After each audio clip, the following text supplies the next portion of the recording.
জয় কৃষ্ণকালী মায়ের জয়। চলো বন্ধুরা, আজকে আমরা যাচ্ছি মা কৃষ্ণকালী মায়ের মন্দিরে। তো আমরা দেখো স্নান টান করে বাড়ি থেকে বেরিয়ে পড়েছি। আমরা এখন টোটোয় যাচ্ছি, আমি বৌদি আর আমার বাবা যাচ্ছি। এখন আমরা গোলাপবাগ বেরোচ্ছি। তো আমরা তালির থেকে যাচ্ছি কৃষ্ণকালী মায়ের মন্দির। আমরা দেখো এখানে গোলাপবাগ পেরোলাম, আমরা ওভারব্রিজে উঠেছি। ওভারব্রিজে উঠে আমাদেরকে যেতে হবে কানলা রোড ধরতে হবে। তো আমরা এইদিকে ওভারব্রিজে উঠে কানলা রোডের দিকে যাচ্ছি। এই দিক দিয়ে আমরা যাব। ওভারব্রিজ স্টেশন নিচে স্টেশন, ওপর দিয়ে যে ওভারব্রিজটা গেছে ওই দিক দিয়ে আমরা যাচ্ছি। কানলা রোড ধরবো আমরা। দেখো আমরা এদিকে এসে ওদিকে চলে গেল কাটোয়া রোড, আর এদিকে যাব আমরা কানলা রোড। আমরা কানলা রোডটা ধরছি যাওয়ার জন্য। তোমরা বর্ধমান স্টেশন থেকে যে কোনো সময় টোটো পাবে, টোটোতে করে বললেই কৃষ্ণকালী মায়ের মন্দির যাব বললেই তোমাদেরকে নিয়ে যাবে কৃষ্ণকালী মায়ের মন্দির। এখন মা কৃষ্ণকালী এখন জাগ্রত, সবাই জানে। দেখো আমরা মা কৃষ্ণকালী মায়ের মন্দির চলে এসেছি। অনেক বড় জায়গা জুড়ে এই কৃষ্ণকালী মায়ের মন্দির। এখানে প্রচুর মানুষের আগমন হয়। শনি মঙ্গলবারে ভিড় বেশি হয়। আজকে শুক্রবার, আমরা শুক্রবারে এসেছি মায়ের মন্দির, তবুও প্রচুর ভিড় মায়ের এখানে। দেখো এখানে তোমরা পুজোর ডালা কেনার বিভিন্ন বিষয় প্রচুর দোকান আশেপাশে বসে আছে। তবে মায়ের এখানে ডালা নিয়ে গেলে মা না ফল নেয়, না আলতা সিঁদুর নেয়, না ধূপ মোমবাতি নেয়। শুধু মালা যেগুলো কেনা হয়, শুধু মা মালাটা নেয় মাকে পরানোর জন্য। শুধু মালা মায়ের কাছে যায়। মা প্রসাদের জন্য ফল, মন্ডা, বাতাসা, আলতা সিঁদুর, ধূপ মোমবাতি কিছুই নেয় না। ওগুলো বলে প্রসাদ, যেটা মা ত্রিশূল ঠিকই দেয় ওটাই বাড়িতে গিয়ে প্রসাদ হিসাবে খাওয়া হয়। আর ওই ধূপ মোমবাতি বলে ঘরে গিয়ে কোনো মন্দিরে জেলে দেওয়ার জন্য। মায়ের সত্যি করে কোনো কিছুর চাহিদা নাই এখানে, না টাকা পয়সার চাহিদা, না ফল মিষ্টির চাহিদা, কোনো কিছুর চাহিদা নেই। জয় কৃষ্ণকালী মায়ের জয়। দেখেছো মায়ের ভক্তরা, কত ভক্ত এখানে লাইন দিয়ে আছে। কত দূর থেকে সবাই এখানে এসেছে। মেদিনীপুর, তারকেশ্বর, আরও কত রাত্রি 2টো থেকে অনেক জন এমন আছে, সবাইকে জিজ্ঞেস করছি, বলছে রাত্রি 2টো থেকে নাকি এখানে এসে বসে আছে। এটা দেখো মা কৃষ্ণকালী মায়ের মন্দির। অনেক বড় জায়গা জুড়ে মায়ের মন্দির হবে, তবে এটাতেই মাকে এখন রাখা আছে। দেখো মঙ্গলা মা আসছেন, মায়ের ভক্ত। আমরা সবাই মায়ের ভক্ত, কিন্তু মায়ের সেবিকা, মায়ের মা আমাদের মঙ্গলা মা এখানে আসছেন। মায়ের এখানে পুজো হবে, মায়ের মন্দির খোলা হচ্ছে মঙ্গলা মা আসার পর। মঙ্গলা মা আসেন তোমার 10টার পর, 10টা সাড়ে 10টার পর মঙ্গলা মা আসে পুজো করার জন্য। কিন্তু আজকে যেহেতু মঙ্গলা মা একটু বাইরে যাবে, তাই 9টার সময় চলে এসছে মায়ের এখানে মায়ের পুজোর জন্য। এখানে মায়ের পুজোর ব্যবস্থা করা হচ্ছে। এখানে ভক্তদেরকে দিয়েই সমস্ত কিছু করানো হয়, যেমন পদ্ম ফুল ফোটানো, মায়ের বাসন ধোয়ানো, সমস্ত কিছুই ভক্তদেরকে দিয়েই মা করান। ভক্তরা সব ভক্তরই তো ইচ্ছা থাকে মায়ের সেবা করার, সেই সেবা করার ইচ্ছাটা মা পূরণ করান ভক্তদের দ্বারাই।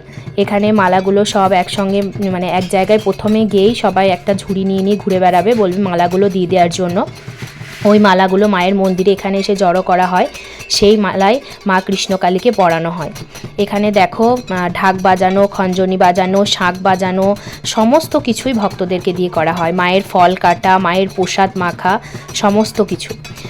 খুব ভালো লেগেছে মায়ের মন্দিরে গিয়ে। সত্যি কথা বলতে, সত্যি কোনো কিছু চাহিদা নাই। আমরা ফোনে অনেক কিছু শুনেছি মায়ের ব্যাপারে, কিন্তু সত্যি মা তো মাই হয়, তাই না? মাকে সত্যি করে ভক্তি ভরে, বিশ্বাস করে ডাকলে মা সত্যিই ভক্তদের ডাকে সাড়া দেয়।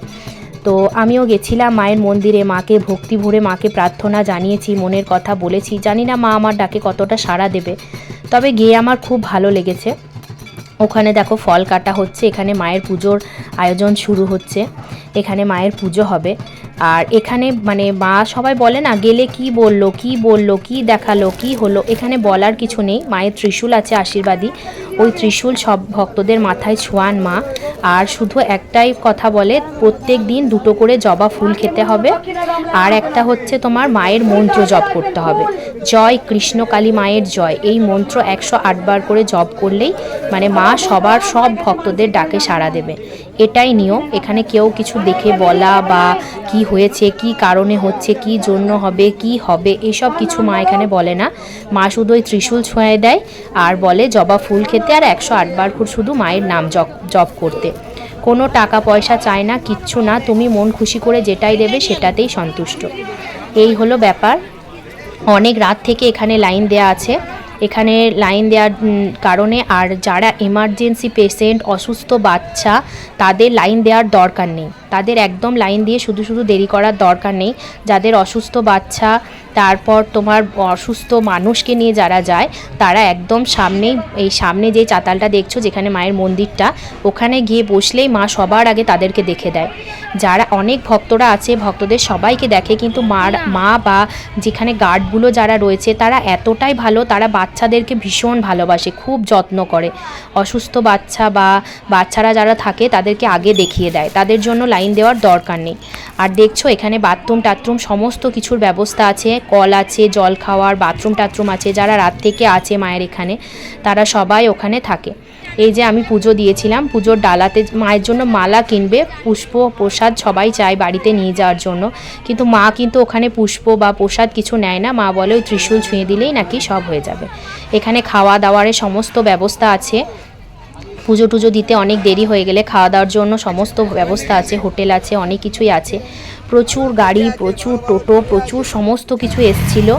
একবারে জাস্ট আমরা প্রথমে বুঝতে পারিনি যে ওটা কৃষ্ণকালী মায়ের মন্দির, ওটা আমরা ভেবেছিলাম যে তোমার কোনো মেলাতলা। বালিয়াড়া পীরতলার কাছে মায়ের মন্দির। আর গঞ্জ বলে, গঞ্জ পেরিয়ে, কানলা গেট রোড ধরে গঞ্জ পেরিয়ে বালিয়াড়া পীরতলার কাছে মায়ের মন্দির। দেখো আমাদের পুজো টুজো দেওয়া হয়ে গেছে, আমরা অনেক তাড়াতাড়ি হয়ে গেছিলো সেদিন, বললাম মা একটু বাইরে যাবে, তাই এইটুকু ভিডিও আমি যেটুকু পেরেছি তোমাদের সঙ্গে শেয়ার করলাম। তোমরা খুব ভালো থেকো, সুস্থ থেকো। তোমরা সবাই বলো জয় কৃষ্ণকালী মায়ের জয়। মা বলে ওখানে না গিয়েও যদি 108 বার মায়ের মন্ত্র জপ করা যায়, মা সবার ডাকে সাড়া দেয়। জয় কৃষ্ণকালী।